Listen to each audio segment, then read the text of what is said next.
pack your bags and don't delay. Leave your troubles far away, come to the island.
behind the scenes when we lost a dear friend of ours this year.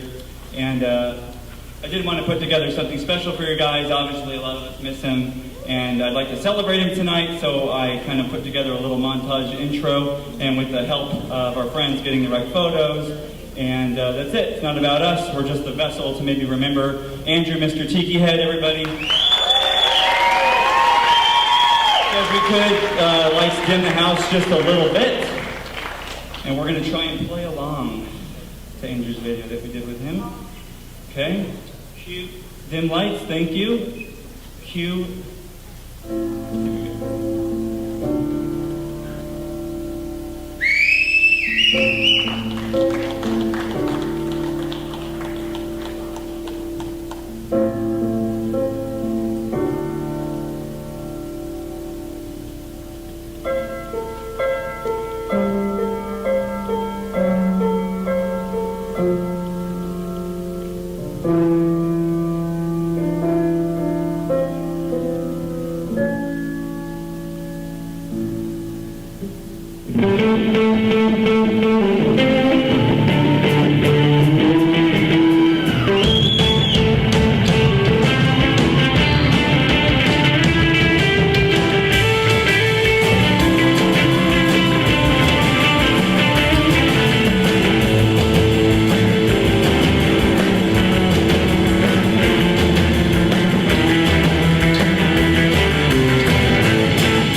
Thank you, everybody.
everybody, welcome to Eclectic American Roots. Today's show is the Roots of Tiki Music and Culture, Volume 3. In Volumes 1 and 2, we covered a wide slice of Tiki lifestyle, with special tributes to Martin Denny and Mr. Tiki Head. We had conversations with Shag, Charles Phoenix, Bamboo Ben, and Otto von Stroheim. Spike Marble also hosted musical appearances from the SurferJAX, Tiki Yaki Orchestra, Hula Girls, and Jason Lee. And we learned cocktail recipes from Trader Sam's and the Tonga Hut. Today we welcome Surfer Joe from Italy to talk about why Tiki culture and surf music go hand in hand. Our host, Jason Lee, will chat with famed podcaster Adrian from inside the Desert Oasis Room, and we'll learn how the Surfaris developed the original Wipeout from Bob Berryhill himself. Jason Lee is a writer and producer in TV and film, and also records, supplying a vintage guitar sound with a modern twist. He's made it a personal goal to get the surf guitar and 1960s instrumental music recognized as a more viable genre of music. He not only promotes surf music, he also provides educational classes and has led one of YouTube's top instructional video companies teaching guitar techniques for surf, rockabilly, and spaghetti westerns through user-friendly tutorials. Jason Lee has developed his lifelong musical passion into a 14-piece ensemble, Jason Lee and the Black Tide Orchestra, a more exotic and classic sound with haunting and compelling originals and covers. But this guitar player promises that the raucous sounds of the Riptides will always be there to get you up and get you dancing. That's right, kids, you're watching Goon Beach. Now you can be part of the action with the coolest place around. Wow! Finally, Jason Lee and the Riptides playset with Go-Go Wagon.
That was San Diego's Jason Lee and the Riptides, and the man behind the music is our host today. Ladies and gentlemen, Jason Lee. I'd like to introduce Jeff Big Tiki Dude Hansen, known all throughout Southern California as the official surf music aficionado, let alone around the world, to be honest. And Jeff has done an amazing job over the last 15 years, 20 years, curating shows, putting together compilations, running the Surf Guitar 101 Festival, and today he's got something really special for us in the way of a compilation that only he will know to do the right songs and the right history on surf music, especially here in Southern California and all over. Hey everybody, it's Jeff, Big Tiki Dude. I'd like to thank Chris for inviting me to sit in on the show again and kind of give you a little bit of a heads up on the mix of tiki music and surf music and how it kind of goes together and crosses the genre borders, and if it's legit or blasphemy. I remember back in the 90s there was a lot of tiki people that didn't want surf music involved in the scene at all. And I am happy to say that through Tiki Oasis and Auto and a few other events that it is infiltrating over the years, and I'm quite happy with that. So what we're going to do is we're going to play you 6 videos, and we're going to be explaining about why the music is a crossover of the two. And then also like with the art and maybe who's involved in it and the vibe on it, how it's involved and why it's a little bit more tiki than just straight ahead surf. So let's start off with the Huntington Cads with Enchantment. Alrighty, so we're going to start it off with 2 bands that the tiki artist Shag was involved in. He was the rhythm guitar player in the Huntington Cads, and he was the lead guitar player in the Tiki Tones. So let's start it off with the Huntington Cads and Enchantment.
Alrighty, we're back.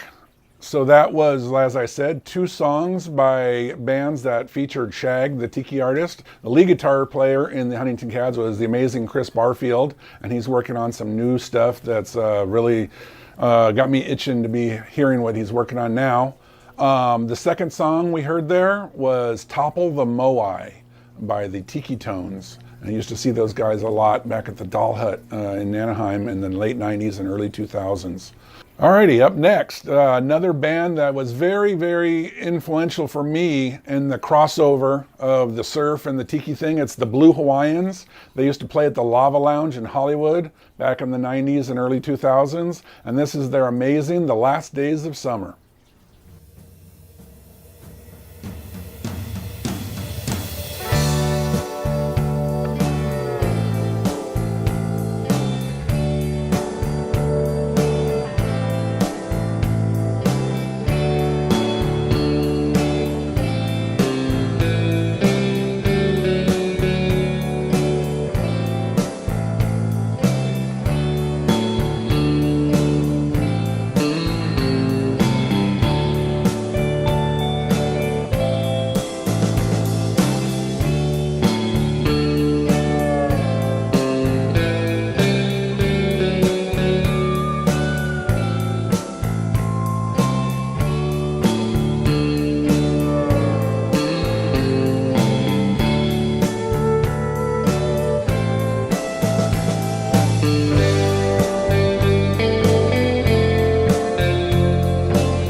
It's called Cavalcade of Surf.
So our next guest, I will call the most internationally traveled surf guitar player of our modern time, spreading his love of surf guitar all over Europe and the States. His love of tiki and surf guitar is prominent at his own Surfer Joe Festival and Surfer Joe Diner in Livorno, Italy.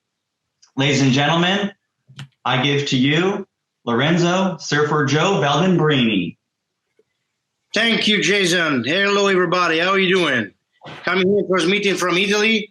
Very not the most splendid background I'm in, but I'm in the headquarters, logistic headquarters of Surfing Industries.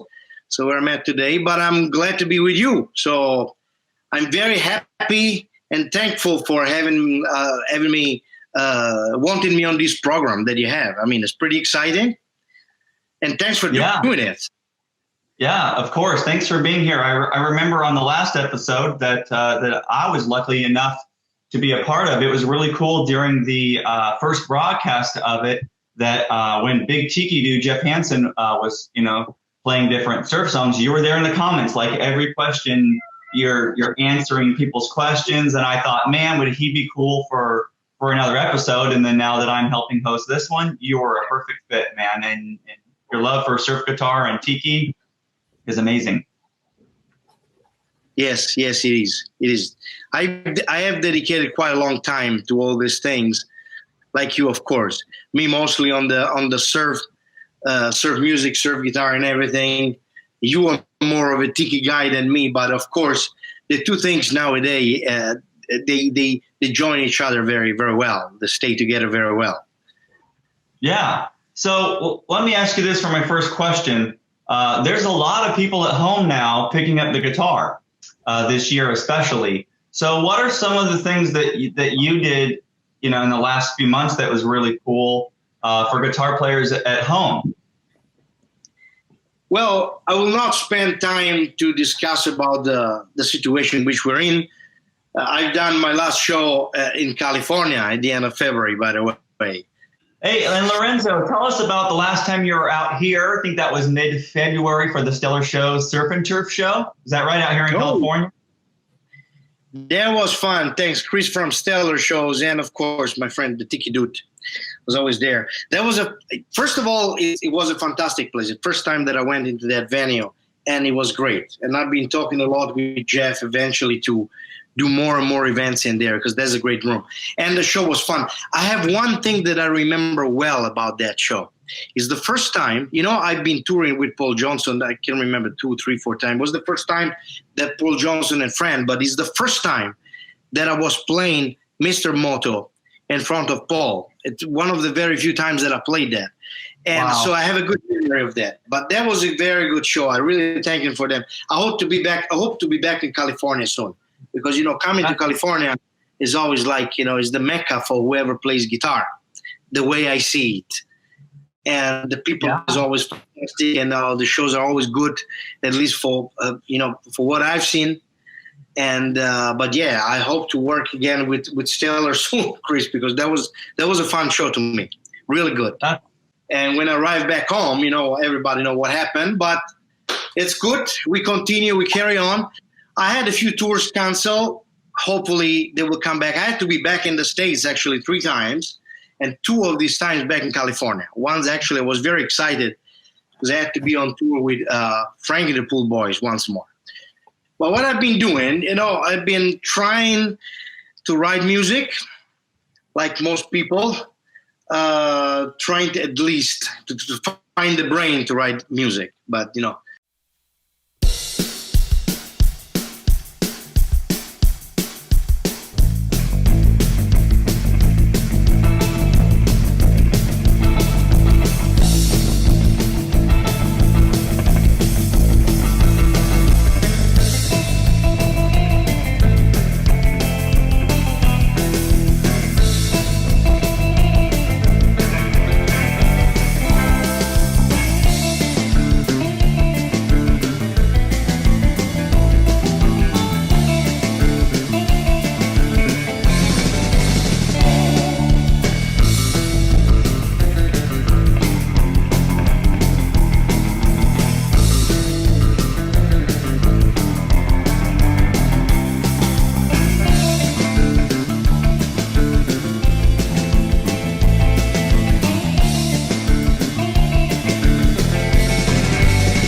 I know that you had a lot of fans in Mexico, especially that kept wanting to learn, the guitar riffs from your songs, and fans from other places that were requesting that too. So I saw you put out some really cool interactive things to let people that are playing guitar at home right now learn your music. Hello everybody, this is Surfer Joe. The song that we're checking today is out of my Swell of Duel album that came out in 2018 for Dionysus Record and Surfer Joe Music. The song is called Hiroshi no Subarashi Ramen. Very strange title, Japanese. And it actually tells a real story because on our first tour in Japan, our friend Eddie Ugata, guitar player of the Japanese surf band the El Caminos, after a show in Kobe, brought us to eat the most fantastic ramen we've ever had. And overexcited, I wrote a song about those ramen. It's dedicated to Eddie. And I'm going to show you how to play it. You can download the backing track at the website surfmusic.net/play as usual.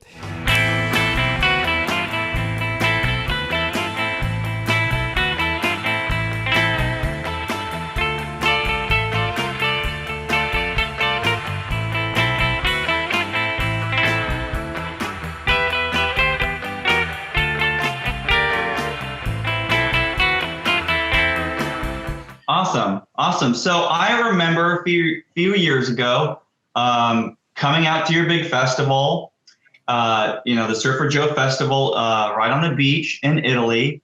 And I really thought of you for this episode just because of that experience. And I remember getting to go out there and teach next to Shag. And I thought, man, this is a big thing for you to have Shag come out, really the top artist in our whole subculture, and come out to Italy and teach and play that night. So that was a big deal, I think, for you having, Shad come over. And, I guess my next question to you is, how do you see the Tiki influence over there in your part of Europe, especially at your diner, Surfer Joe Diner, and then upstairs in the Tiki Room? Well, it happened that I have here. I hope you can see. Some of you had it in like real metal version, you printed of that, the poster that Shag did for the festival that year, 2017. And it was absolutely great. It was just an occasion that we managed to have the Huntington Cats come in. So I took the chance to offer him to come over and participate somehow, because all the big names that we bring in, if we can call them big in our small environment, although Shag is a big name, big for not just for our small scene, of course. I try to involve all these persons and the legend doing just more than the concert. I would like just doing the tutorial thing. See what happened with Randy Olden, for example. With Paul Johnson, of course, and all the legends. And it was a pleasure, because it's the first time that actually we were doing a seminar regarding the artwork, the graphics, and Shag accepted to do that with pleasure, and it was a big success. I was very proud of that. It happened, it was very lucky, that condition, that situation. Like it happened the 2 years before with the 10th anniversary festival. It was in 2015. But if you remember, there was a lineup that was massive. There was basically everybody. Santos Pilgrim, Bambi Molesters, Master Chops, and you got the Kilaueas, Boss Martians, and the Lost Acapulco, and you got everybody. And it was just 1 year that it happened that some bands were already on tour. I got them. Some other, I call them. It just happened very lucky here. And I could consider the same here, even 2017. Remember, there was Shag. There were the 5, 6, 7, 8. There were a bunch of other artists that actually were drawing quite a lot of people.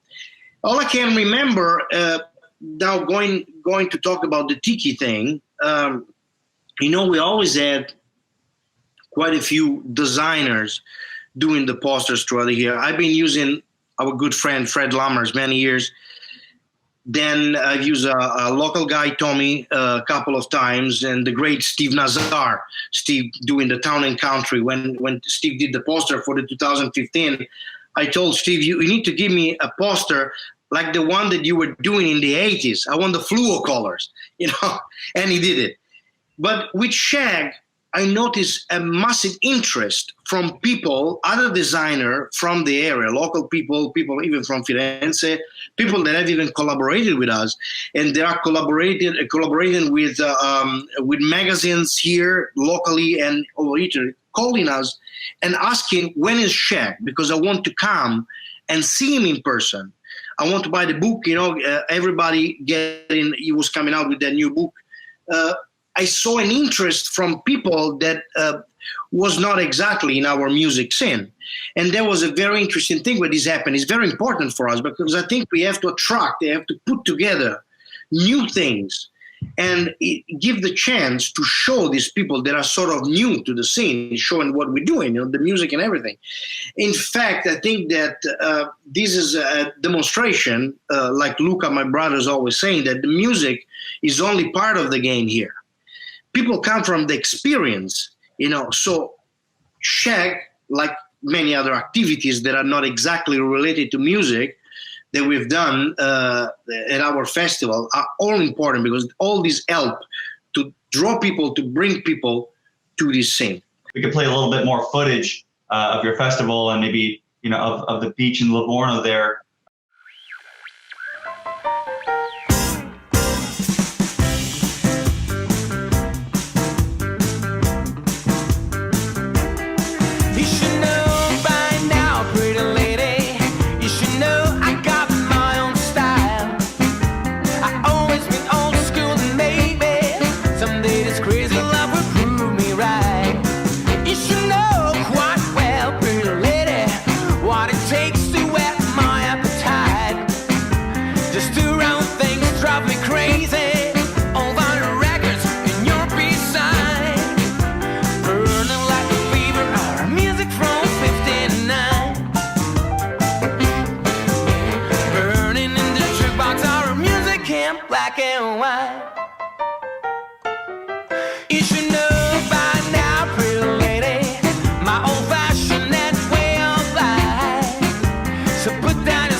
People that were not wearing Hawaiian shirt now will come with the aloha shirt at the festival. There's a lot of things going on. Of course, much of that is related to the pop culture of Tiki, obviously. But even the seminars, like the one that John Paul did a few years ago, explaining the real history of the Tiki, went very well. So, people know more and more. That's awesome, man. So I want your take. I want your perspective because I count you at the top here for pushing modern surf music and making it a very viable thing in a modern era. But where do you see surf music going in the next 10 years? Where would you like it to go? Well, as much as you know, Jason, I'm a very traditional guy. I play surf music the old way. And I think that to understand clearly what surf music was, we had to leave in 1962 in Southern California because there was a Southern Californian phenomenon. There's nothing much to say about that. But I appreciate a lot what happened in the past 30, 40 years. All this contamination of surf music with everything.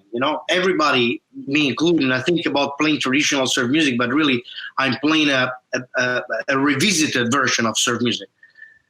I hope it's gonna stay strong. I see there are still new surf bands coming up. Some of them are fading out, but I noticed that many bands are not just fading out, changing and doing something else, like it happened at the end of the 90s. Many bands who started with surf to then say, oh no, surf, let's do something else. No, now bands are starting surf, staying surf. Maybe they split, they don't exist anymore, but it's not anymore like a place to start. Right now, I noticed that when people talks about surf, mention surf music, they really refer to the Jaguar Jazzmaster Stratocaster reverb sound, all this kind of things. So there's a little comeback to the traditional surf. So I don't know if it's going to stay. We'll see what happens. Hope to do again the Surfer Joe Summer Festival next year, and we'll see. But I have good and positive energies. Yeah, I like that, man. You and I think definitely get along really well with, always moving forward, always working on something, right? Always working on a project, making sure that we've got something on our calendar, no matter, what's happening in the world. So that's super awesome.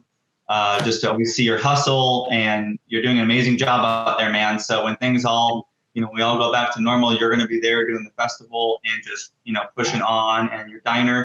I can't thank you enough, Lorenzo, for doing this. I really wanted to bring the international perspective of what's happening in Europe, and you are it. You are truly the number one guy that, in my opinion, can somehow represent Americana out there and proper surf music that crosses over in Tiki. So thanks, man. The last question is the most important. Okay, pineapple on your pizza. Do you do it? Oh, show is over. That's it. No. Oh, do we have another couple of hours here to discuss this matter, which is the most important discussion over the Facebook? Well, I have friends even in California that defend my point that pineapple doesn't have to go on the pizza. But, there's a long list of people who are ready to offend me for this thing. But no, I am definitely for the no on the pineapple. No, not to the pizza.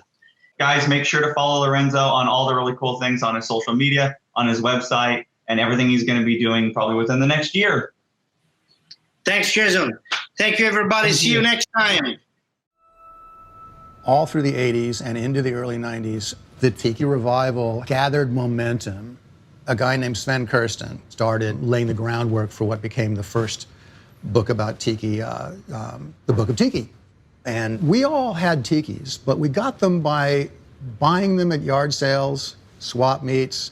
Occasionally you'd see one in a thrift store. And one time Sven said, hey, there's this guy driving up from San Diego County with a bunch of Tikis in the back of his pickup truck. And we thought that he was going to be selling Tikis that he had found the same way we did. So he comes out and he lays his wares all along Sven's back patio. And one of us said, did you get all these from the same place? Is it from the same dumpster or from the same yard sale? Because they're all very of a piece. And he goes, no, I made them. It's like, you can make these? None of us had the slightest notion that you could make a tiki. You just found them. Here was a guy who had actually carved them. This guy who eventually I came to realize was named Bosco. Bosco, the first person to revive tiki carving and mug making. Now his work's all over the world, from cocktail bars to museums.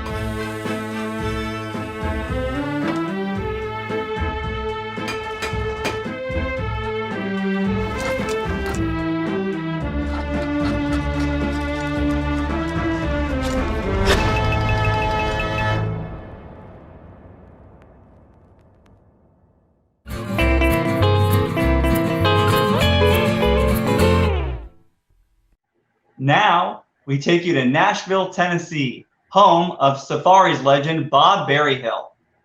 I always wanted my family around me. That's how we started. But when I was a child, my older sister played steel guitar and I played guitar, and we had lots of friends that played instruments. They would come over to our house, and it was like one big family. And later on, when the Surfaris, like anything else, you kind of go in and out of style, but I've kept playing all through these years, basically getting the opportunities to play wherever I could. I did a lot of things that were recital type things, but the idea of the Surfaris came up, and we started playing local dances. And after 3 or 4 years of playing together, things kind of changed. And then later on in about 1980, we tried a few reunions. And then in the 90s, I put together my own band where Gene became my bass player at that point, after we traveled in Europe for about 11 weeks with about 11 or 12 people. We toured around there and then came back and put a band together that has been playing regularly since 1990. When you go into a studio, we had to go into a big town of Cucamonga, California. That's a little ghost town outside of LA. We showed up in this dark area of town, and there it was, opened up a door, and it was PAL Studios. Walked in, we set up, got the drums set up, the guitars and everything, and we recorded Surfer Joe. That was our A side, and that was a vocal by Ron Wilson, the drummer, who did the drumming on Wipeout. And so after we recorded Surfer Joe, they said, well, you need a second song for your 45. So we had to quickly write a song. And so Ronnie starts playing the drum beat that you've heard all over the world. It's basically a marching band cadence that he created. And he starts playing that. And I said, we better put some chords and a melody to this, or it'll be a drum solo. So I picked the key of B to play with, and that kind of changed the tenor. And we went da-da-da-da, da-da, and we went da-da-da-da-da-da, wrote a little quick melody and put the drum breaks in it. And about 3 takes later, we had the song. And then they said, what are you going to call it? And Jim Fuller walks up to the microphone with a switchblade in his hand, which he'd gotten from Tijuana the weekend before, clicks it on the microphone, and he goes, switchblade. Well, the sound guy goes, we need a bigger click than that. So my dad goes out and gets a cement-soaked piece of plywood, brings it in, and the bass player, Pat Conley, breaks it over the microphone. And then they said, well, that sounds like a bustin' surfboard. And I said, well, there's already a song called Bustin' Surfboard. We have to come out with some of their name. And I said, well, let's do something like, how do you get a busted surfboard? It's wiping out.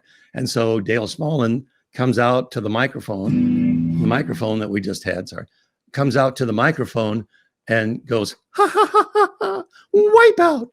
2 weeks later, we had a 45 with a crack, the laugh, and the song.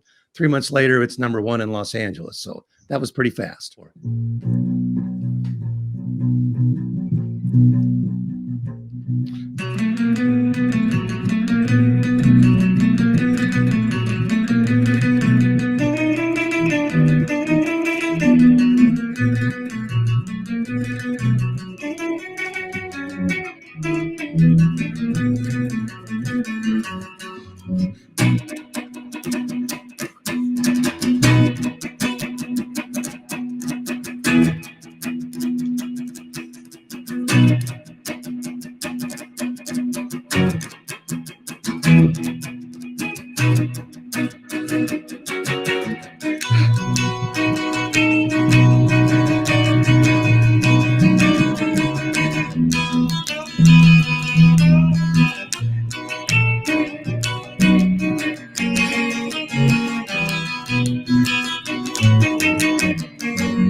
Our next guest started a podcast 4 years ago, evolving around his home tiki bar, the Desert Oasis Room.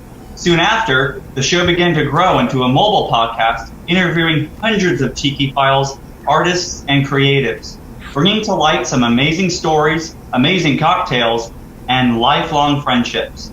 I have the proud pleasure of introducing my friend, Adrian Eustaqio, from inside the Desert Oasis Room. Welcome, Adrian. Aloha. How you doing, Jason? Aloha. I'm doing great. It's a hot day in San Diego, and I got my beverage here. Another day in paradise.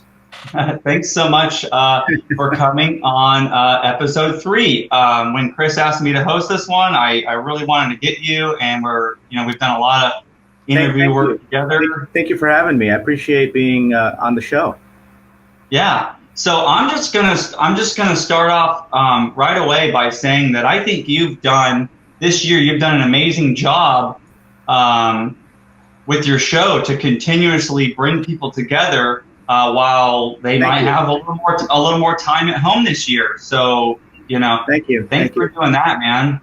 Yeah, thanks. It's been interesting this year. because typically I'll have people over here at the Desert Oasis Room, hence the name, inside the Desert Oasis Room. But sometimes I'll do these interviews at some of our favorite bars or some of our favorite musical venues. But the quarantine has kind of changed all of that.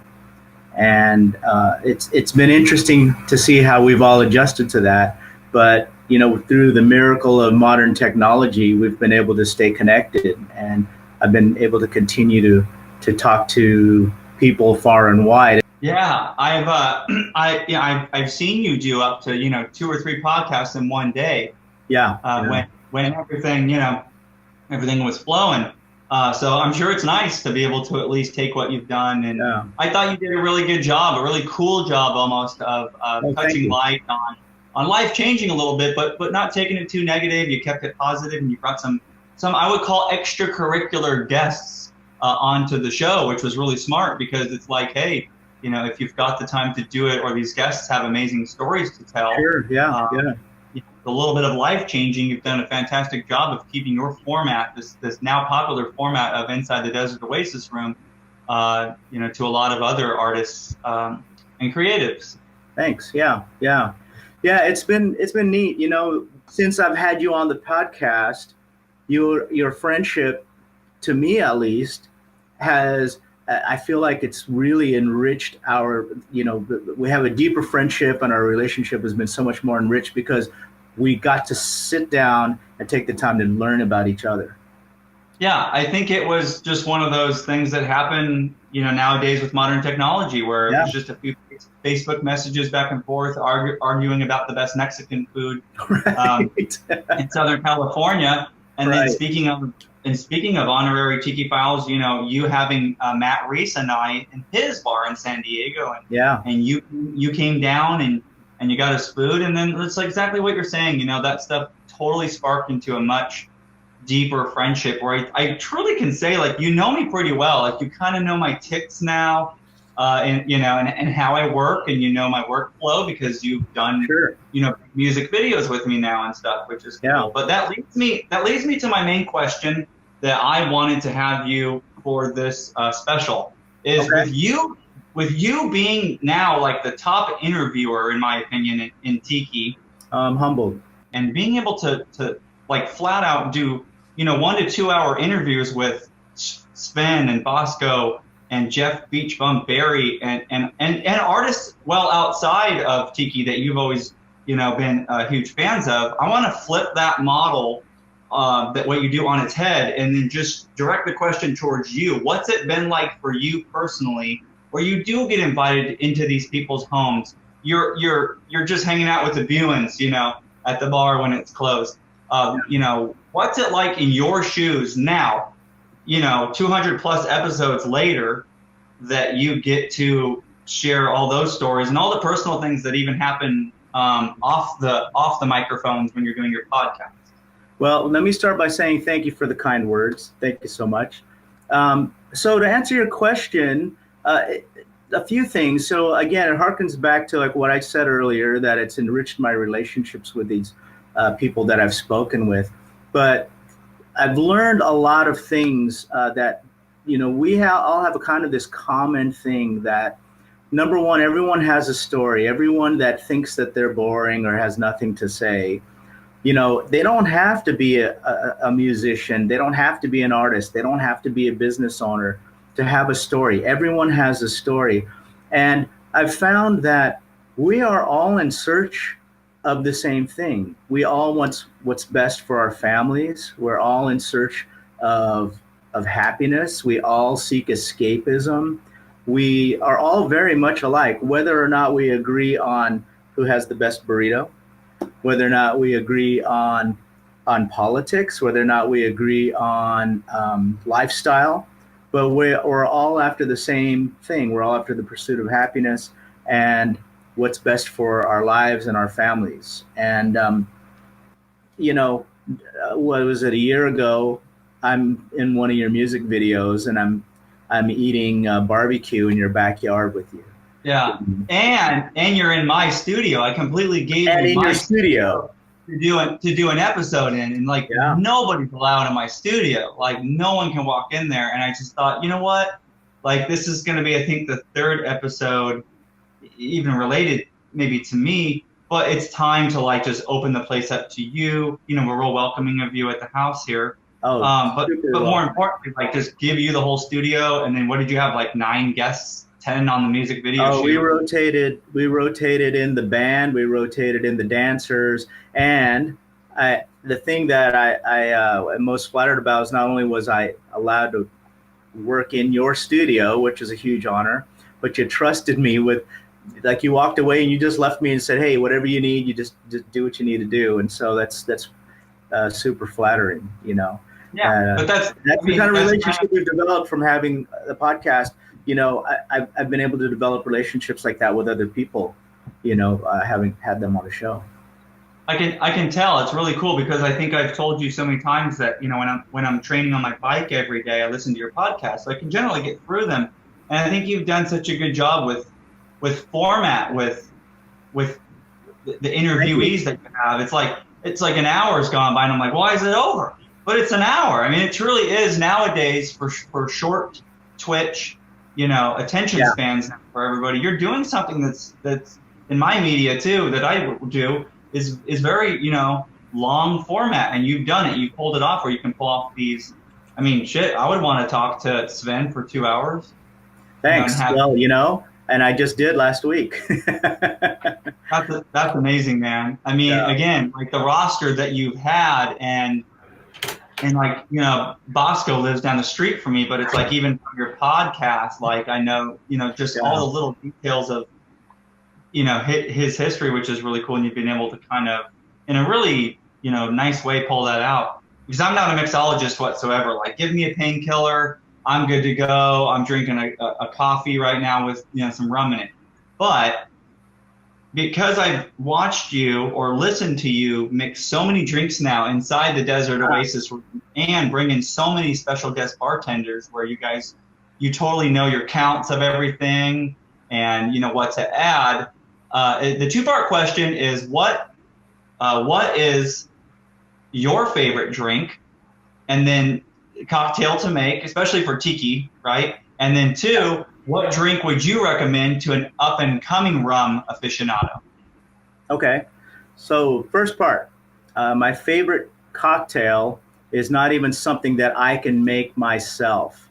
It is a raised mistake, and it comes from the Tiki Tea. And what I love about that cocktail is that it has such a unique story. It was a drink that was being served to somebody who normally ordered another drink, and then Ray Buin, the owner and founder of the Tiki Tea, mistakenly put the wrong syrup in it, and this drink was born.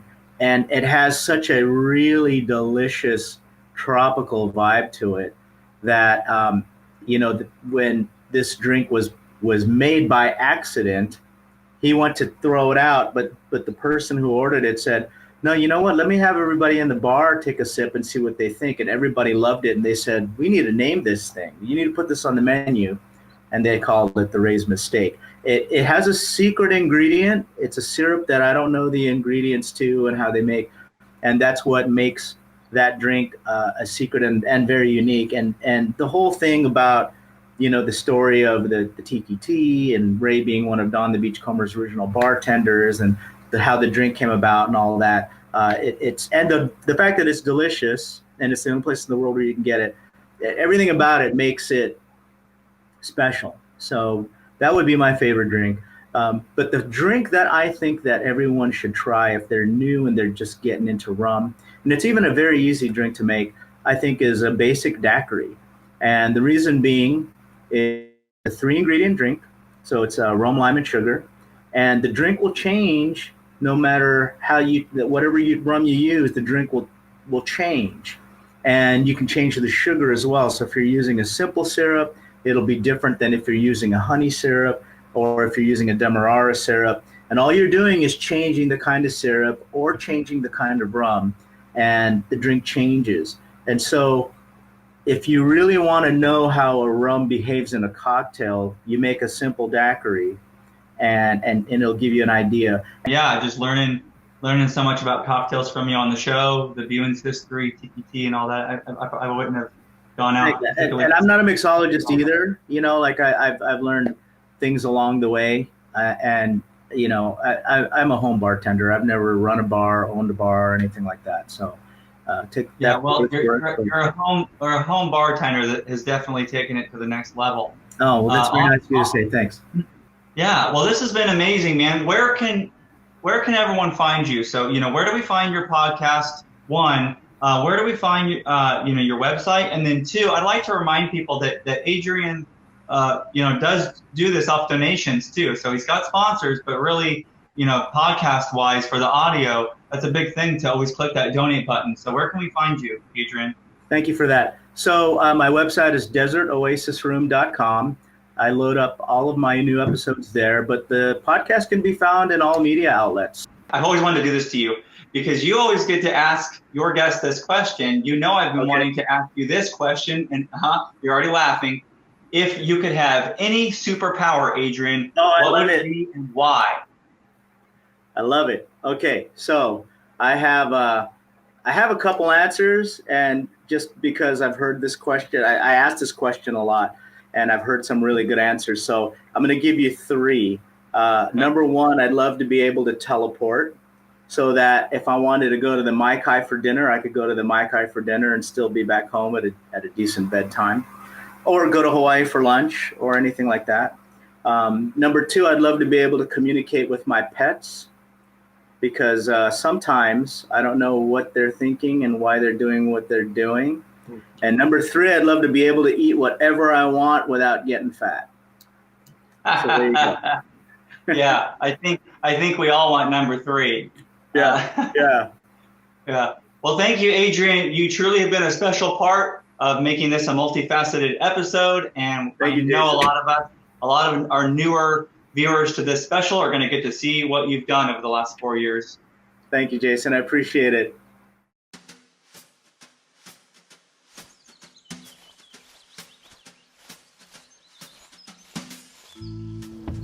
So how'd you hear about this guy? Johnny told me about him. He sure can throw a party.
Hi, I'm Kim Brandy.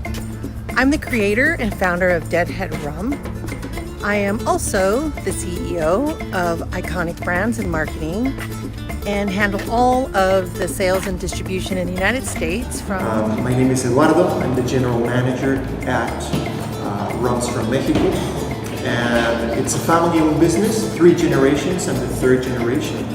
I'm presenting Jorge Perez, who is our master blender with a lot of experience in the world of rum. He was for more than 10 years involved in the production and blending at Havana Club in Nevada, in Cuba. So our rums have a lot of flavor coming from that Caribbean tradition.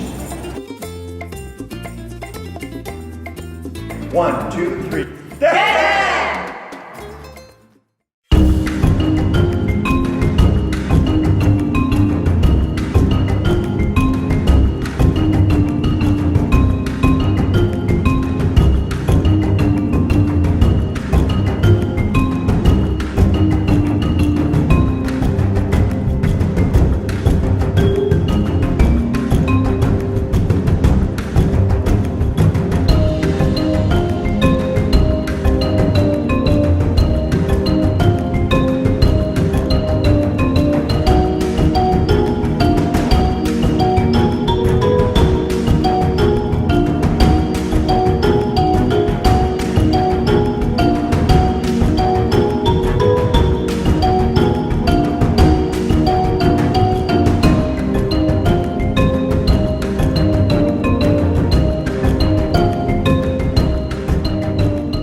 Aloha folks, welcome to Spike's Breezeway Cocktail Hour, a special edition for Eclectic American Roots of Tiki and Culture and Music, and I think that's the whole name.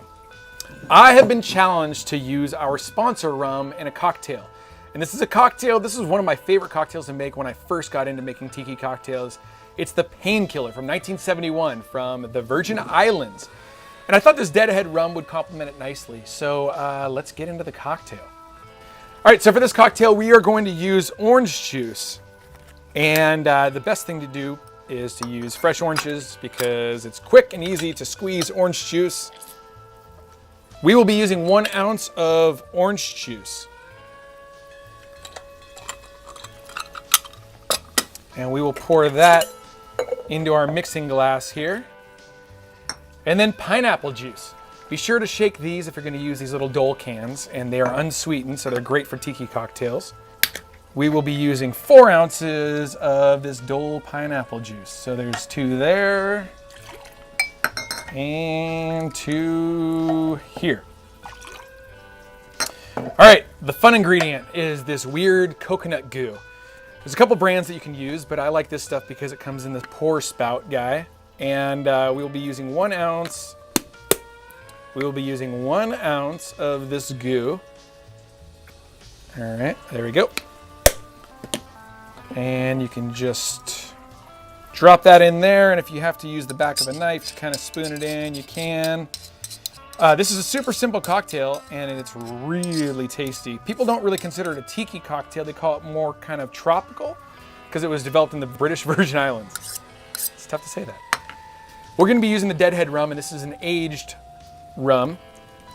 So traditionally you'd be using pussers for this kind of drink, but we will be using this Deadhead rum, and it's 2.5 ounces. So that was 2 ounces and a half. There's a cocktail right there.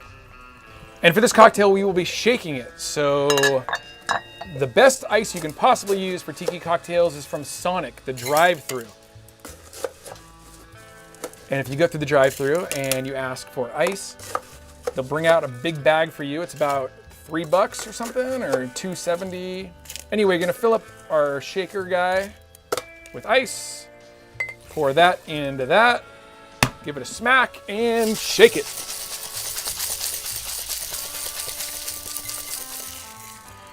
With this cocktail, I like to serve these in coconut mugs because they have the coconut goo.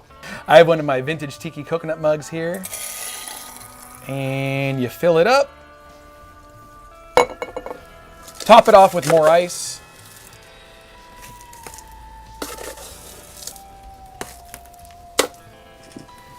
Get all this off your bar. And then I have a little salt and pepper shaker that I use with cinnamon and nutmeg. You just pour that in there. Garnish with a cinnamon stick. There's the painkiller with Deadhead rum. Aloha. If you'd like to see more of these cocktail videos, I have about 22 of them on the Hula Girls YouTube channel. So go check them out. I've got a lot of guests, Pinup Palmer and McBiff and all kinds of tiki artists and pinup models and all kinds of stuff. It's great. Hey Jason, thanks. On with the show.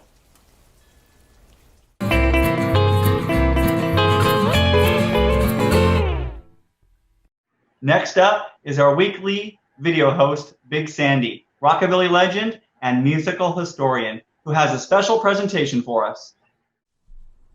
Hello, sinners, friends, loved ones. Big Sandy here, Roots of Tiki 3. And I have a really fun mixed bag of goods for you here today. Starting with this rarity from my collection. A lot of people were turned on to this song by Tommy Mercer and the McBrides through the Cramps, who hipped a lot of people to some twisted, exotic, primitive sort of stuff over the years. But this version of this song hasn't been heard before. It's an alternate. I think it's the same take, but a different mix with the sound effects in overdrive, and it's kind of a popcorn rock and roll meets exotica. I'll send this one out to all the lava lovers out there. Tommy Mercer, Volcano Rock.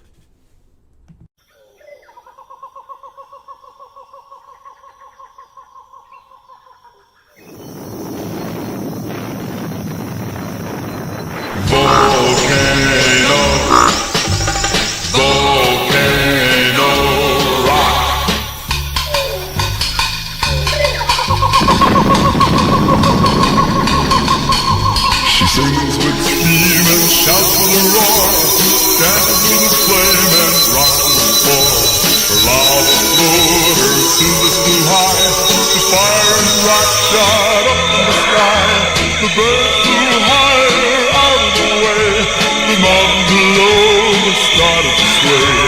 The people ran, the fishes they swam, as she started with the rock and roll jam. Volcano, volcano rock.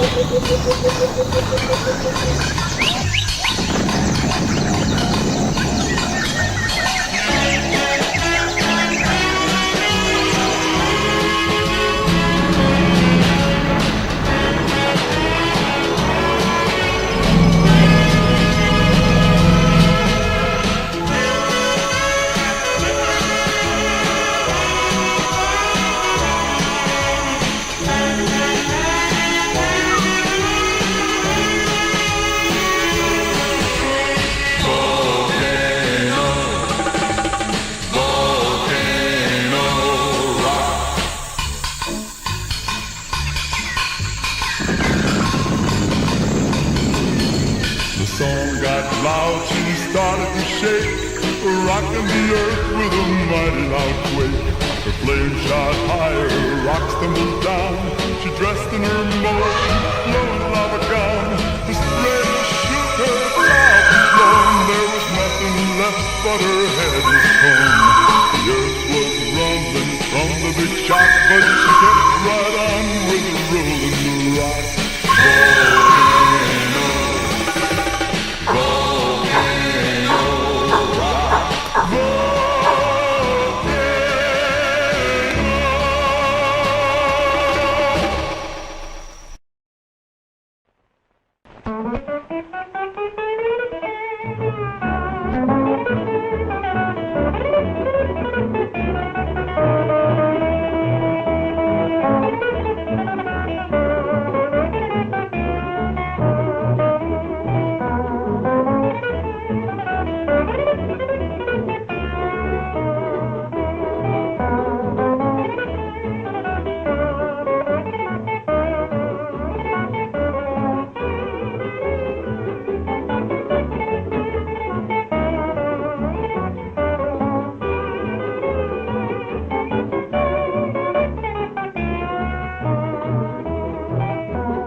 Hot.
Yeah.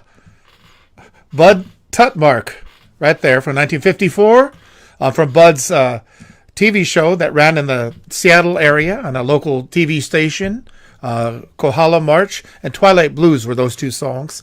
A box of those tapes were found in the bass player's closet and saved right before being thrown out. So salvaged, saved, and passed on to you here at Eclectic American Roots. A little bit of almost forgotten history. I dig it. Hope you do too. And now for this next combination of clips, we're going to go back from the 50s to the previous decade, to Lonnie McIntyre and his orchestra.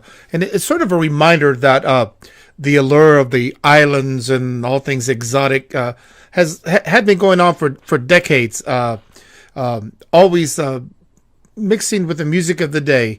The music for the islands would blend in with whatever was happening here in the mainland, and creating a beautiful thing along the way. So let's take a look now at Mr. McIntyre and his band, but take special note of Halaloma and his steel guitar.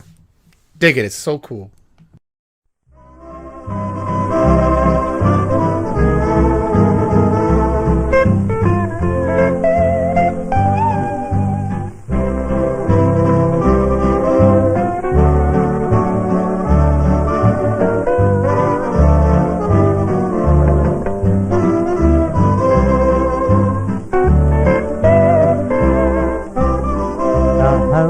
Holo holo ka Orliana zahuila lavia halilo Tuagu oe a paupono Now a hello e kawana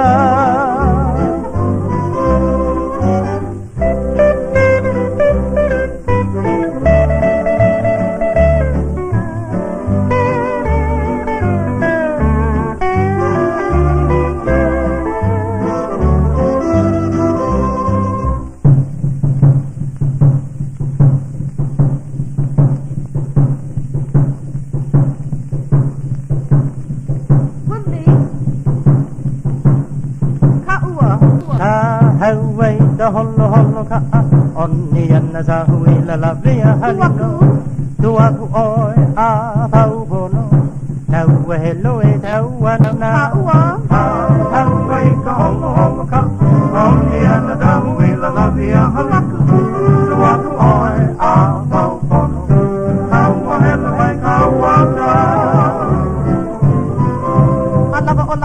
alla vai ho'oi maka au au Wana tamasani helulu Me uli sapai na mesa hisona Nena si se e alla nui Alla vai ho'oi maka au au Wana tamasani helulu Me uli sapai na mesa hisona Nena si se e alla nui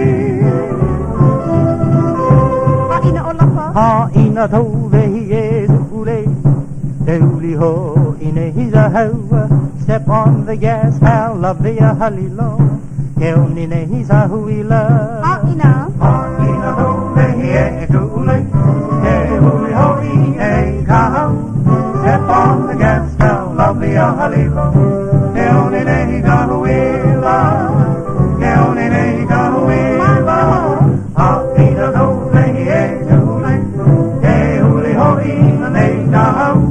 Step on the gas now, going my way.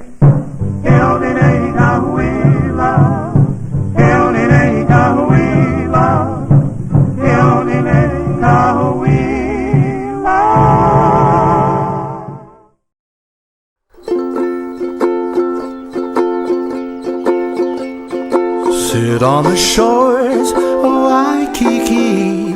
Sit by my side and I'll sing to thee. Sit under the stars and make love to me. Just don't sit on my ukulele.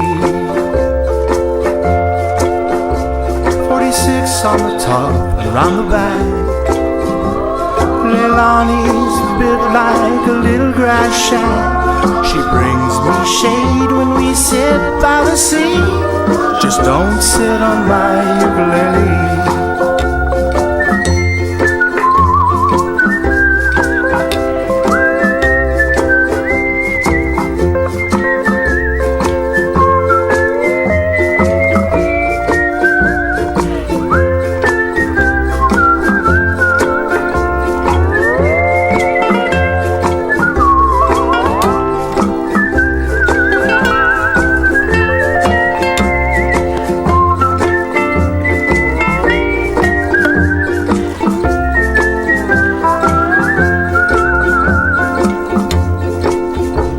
46, 24, 46.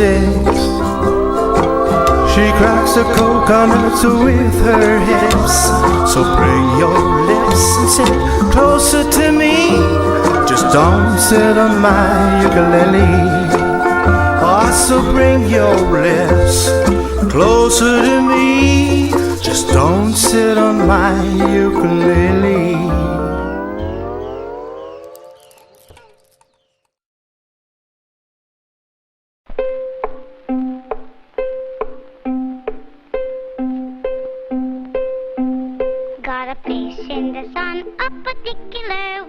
On a tropical avenue, far away from it all, there's a happily called the house of singing bamboo. On the windier day, Simpson Orchestra plays on a musical breeze for you, like a merry salute from a heavenly flute to the house of singing bamboo. So here I'll stay, nevermore to roam from a new old-fashioned South Sea. Ooh, you don't have to count sheep, that's for little Bo Peep. You can sleep till the sun peeps through. You can dream any dream, for you know that your dreams come true. When you live in a house of singing bamboo.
Man, oh man, oh man. Another very rare clip, that one from Charles E. King's Hawaiians with the Hawaii House Girls. So good. Bravo, bravo. Then before that, I had to slip in one of my own there.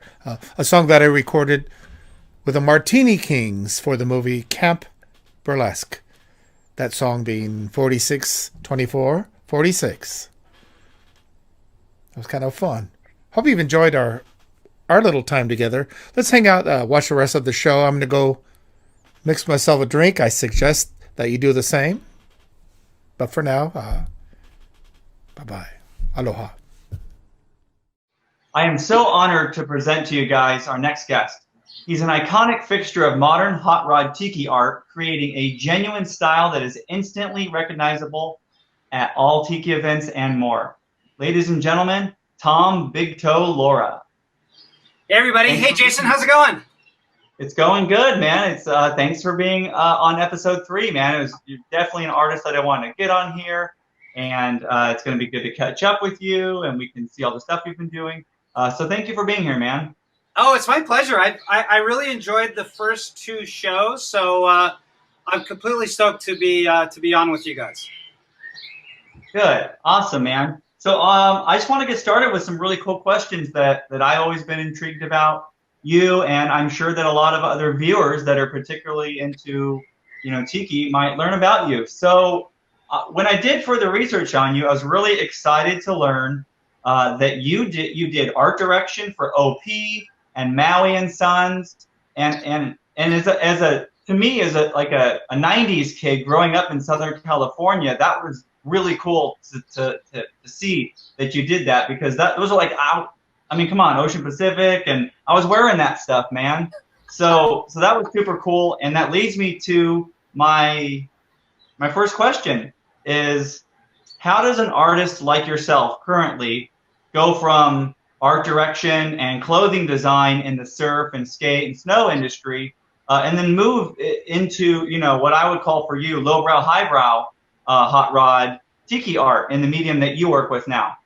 Wow. Well, I grew up in Southern California, and I was a little surf rat, and so my introduction to art was Mad Magazine and Surfer Magazine, and every summer my family would go down to stay at San Leo State Park in Encinitas, North County, San Diego, and I would see those posters, most like from Rick Griffin and Evans and some other guys, and those posters, those surf posters that would be stapled to the telephone poles, was like the greatest thing ever. So that was my introduction to art. So I started drawing a lot as a kid, and I went to art school, and I was like fine art and commercial art. And when I got out of school, I looked around, and I wasn't really interested in what was happening in the fine art world, so I went into commercial art.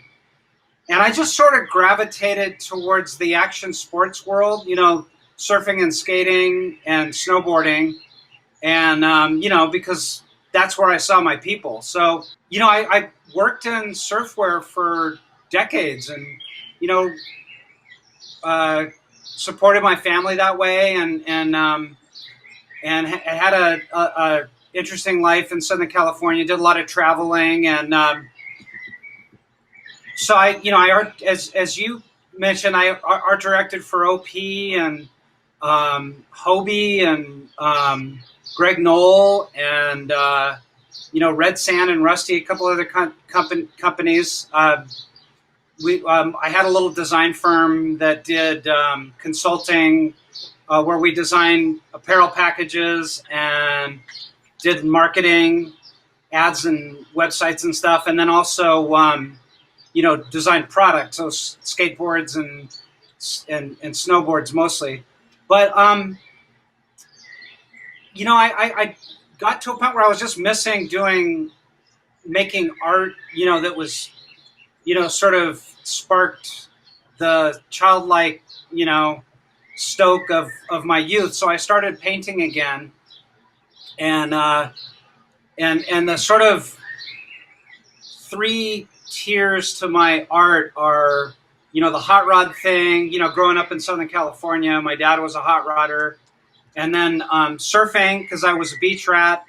And then tiki, I picked up on the way because working in the surf companies, we did a lot of traveling for research and development. So I went to most of the Hawaiian Islands and Fiji and Samoa and Tahiti and Australia, and sort of was immersed into Polynesian culture and really developed a love for, all things, South Pacific. So that's how I got into tiki, and I, ran into a guy called Holden Westland at a Rick Griffin art show in Laguna Beach, and that kind of sort of got me more into tiki and designing tiki mugs, and I guess that was around 2006. So I would be there for whatever surf company I was working for, and then along the back of the wall there's this tiki facade, and Holden there, and I think he may have introduced me to the Piz, or I saw the Piz at a booth, like a skateboard company next to Holden's booths. That's so many rum drinks ago, I don't really remember, but I was exposed to that whole pop surrealism, lowbrow, whatever you want to call that art world, when I was still just doing surf graphics. Wow. Well, I gotta say, at least in my, let's say, 15 years of trying to, play push the envelope of surf music, I've always been honored to be taken in by the tiki community for about the last decade. It's been amazing to always see you and a handful of others as the diehard artists that really make sure that you're consistent and that you're continuously there and that you're a part of the art shows and you're always pushing that envelope further. So I on a personal level, I never told you this, and I'd like everyone to know that you're always just a pleasant disposition when I see you. It doesn't matter if it's the Sunday night at Oasis and you guys are tearing down and you're just thrashed, and because you've seen me get off of doing 3 shows a day and I'm just thrashed. But you generally you've got this great pleasant disposition that. Yeah, I mean, keep in mind, most of my life is spent here in this little space here. My easel's right here, and this tabaret thing is my, that's where I keep all my paint. So I'm in this space, most of my life. So when I go out to those shows and I'm hearing, the soundtrack to Tiki, which is you guys and the other bands, and I'm getting to talk to people that buy my art, that's like gravy for me. I'm having so much fun, just getting out in the world and getting to hear music and see people and people watching and getting inspired by all my fellow artists. So I'm completely high on endorphins when you see me at those events. Who are some of your, art-wise, who are some of your direct influences? I don't know if I see a little bit of Robert Williams in there. Oh, for sure. Okay, because you've got your own modern take on everything. I can go and show you the books. Well, no, I mean, originally, my huge influences were the artists like Don Martin and those guys from Mad Magazine and Rick Griffin. both his cartoons and his paintings. And then as I got into art school, I learned about fine artists, historical fine artists. So, there were artists like John Singer Sargent and, Van Gogh and a lot of sort of narrative artists throughout, Andrew Wyeth, artists throughout history that sort of had a native bent to their art.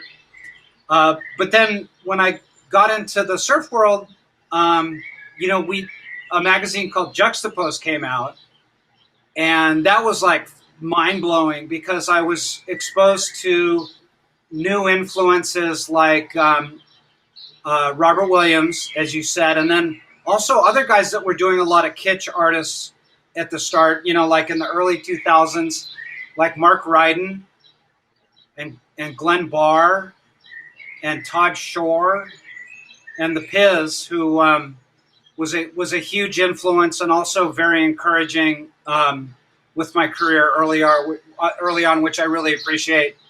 And just there was a lot of hot rod artists like Von Franco and Keith Wiesner and Mitch O'Connell. He was more of a tiki guy. Quite frankly, the two artists that I think are most influential on me now are Doug Horn and Ken Ruzick.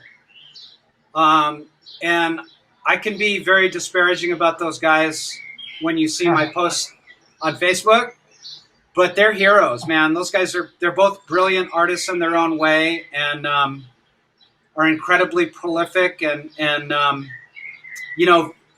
deservedly very beloved in the tiki world. So Tom, you and I got to have a good talk this March at an event that you were vending, and that was really cool.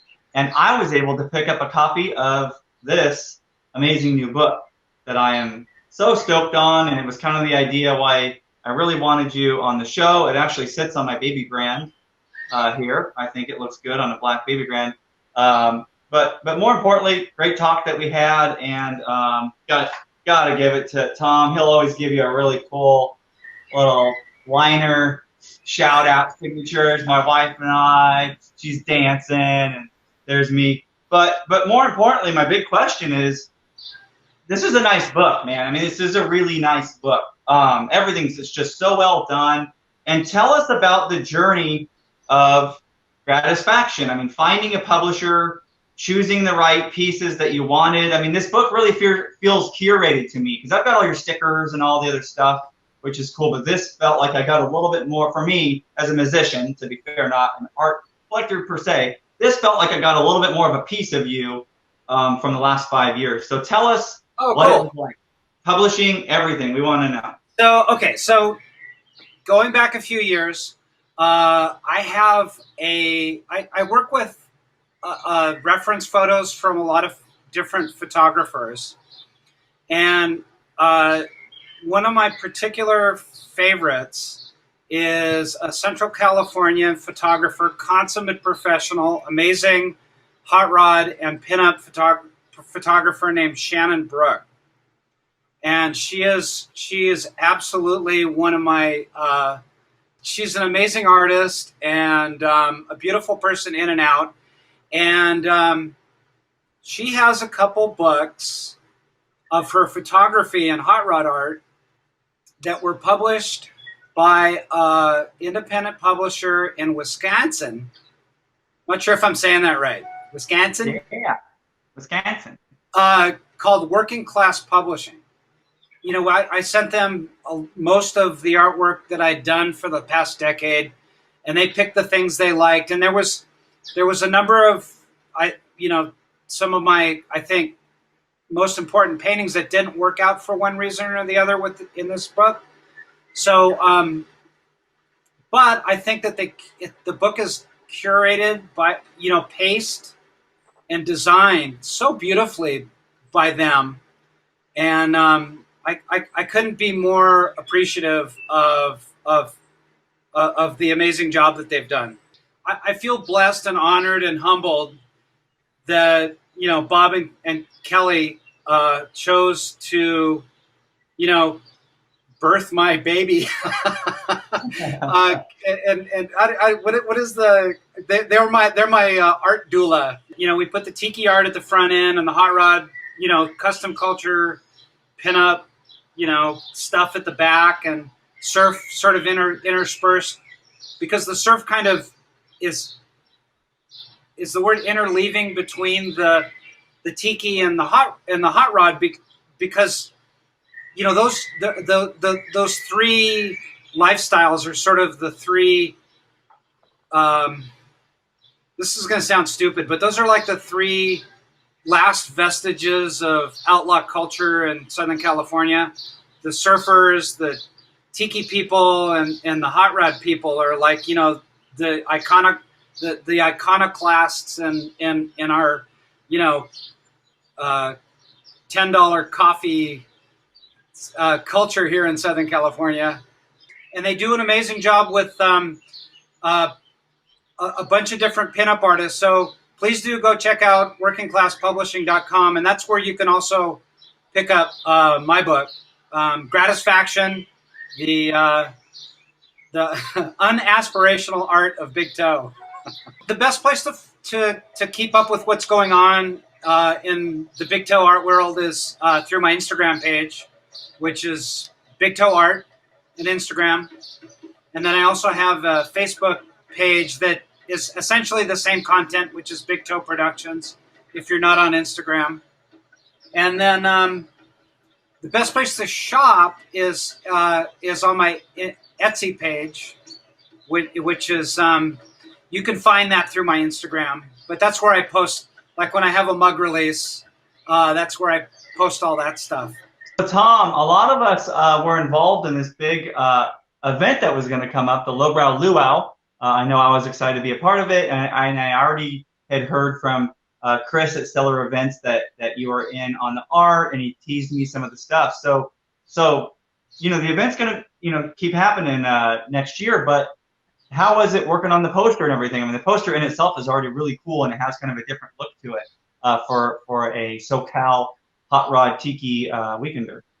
Oh, thanks. That was super fun to work on, and I was super stoked that Christopher wanted me to work on it. And I mean, it does seem kind of perfectly in my wheelhouse, right?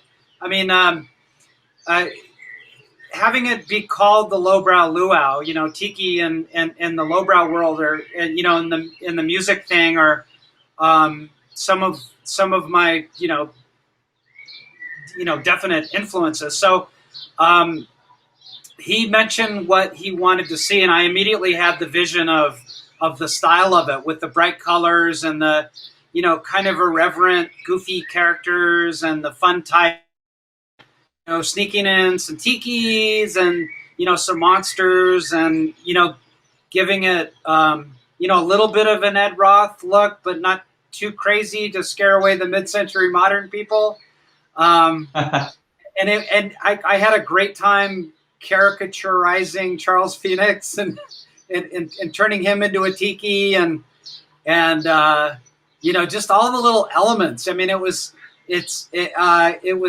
super fun to get to sort of formulate all the different attractions with Christopher, and figure out how we were going to visualize all those, pack so much action, and try to get the flavor of that super cool, mid-century Long Beach venue, and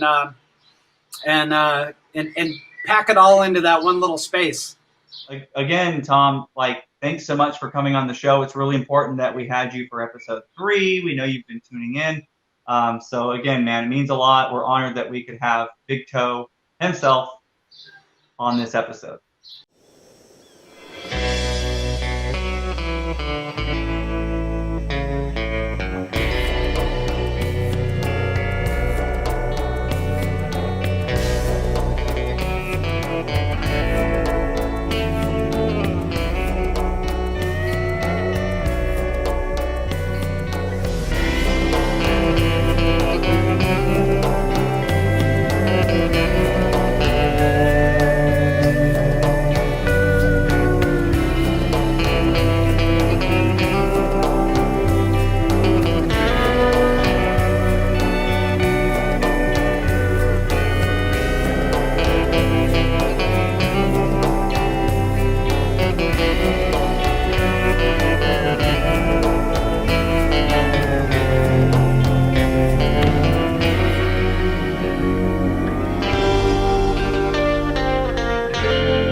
Hey everybody, it's Jeff, Big Tiki Dude, and we're back with some more.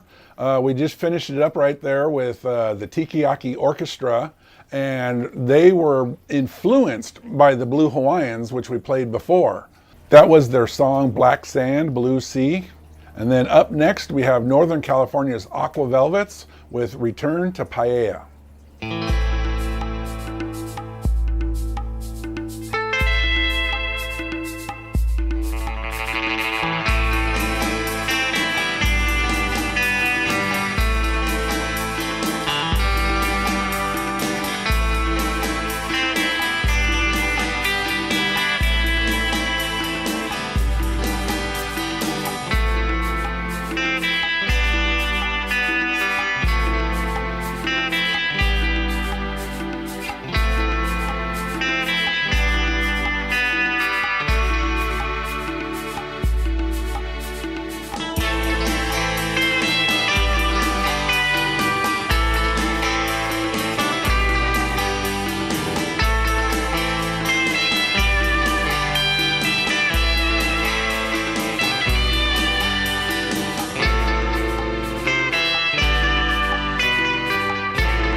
Hey, we're back again. This is Jeff, Big Tiki Dude, and we're talking about the mix of surf music and tiki and how they kind of cross over.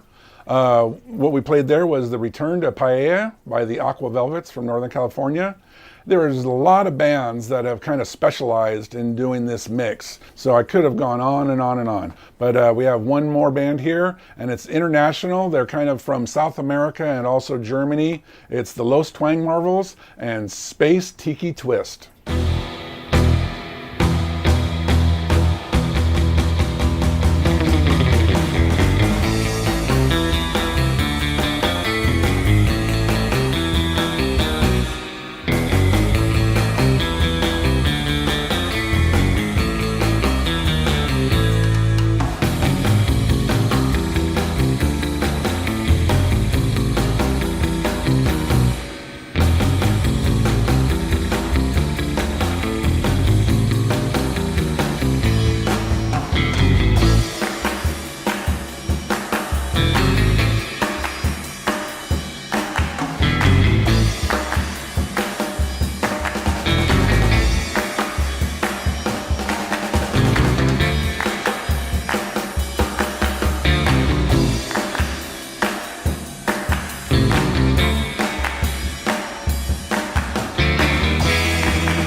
Okay, we're back. It's Jeff Big Tiki Dude, and we're talking about the mix of tiki music and surf music and how they kind of go together. And we finished it up there with Los Twang Marvels with Space Tiki Twist. Have a good one. Cheers. Aloha.